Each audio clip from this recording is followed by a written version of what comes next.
Okay, so we're talking about body language and gesture in oral presentations. So I'm going to talk you through some things that you're going to try not to do and some things that might help you to sort of plan out, rather than just typing a speech and putting it on cue cards or opening it on your computer, trying to actually give you some ideas of the more advanced skills. Like if you go out into the world and you think that you can read off your laptop for a presentation or a speech, you might be rather disappointed. So with the results, that is.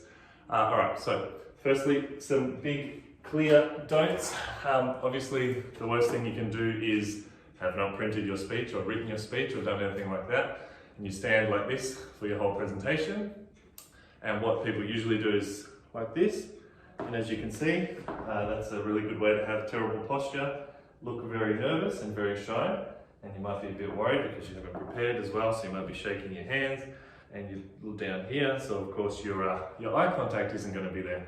So unless you have an incredibly strong arm or an incredibly small computer, and you can find a way to gesture with one of your hands wrapped around a computer and not have to do this or something, then you can try it.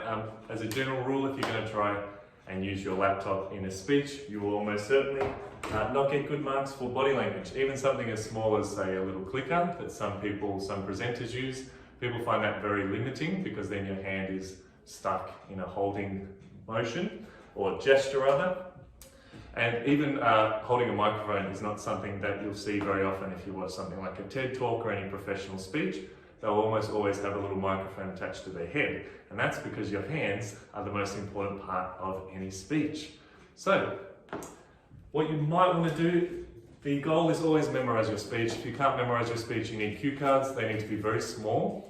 They need to be able to fit within your hand, so that, as I said, you can still gesture 1, 2, 3, 4, 5, and make as many expressive gestures with your hands as you want.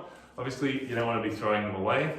You want to be folding them and putting them to the back of your palm. And in America, they're called palm cards, and that's because they should fit within your palm. If they're bigger than that, your cue cards are too big.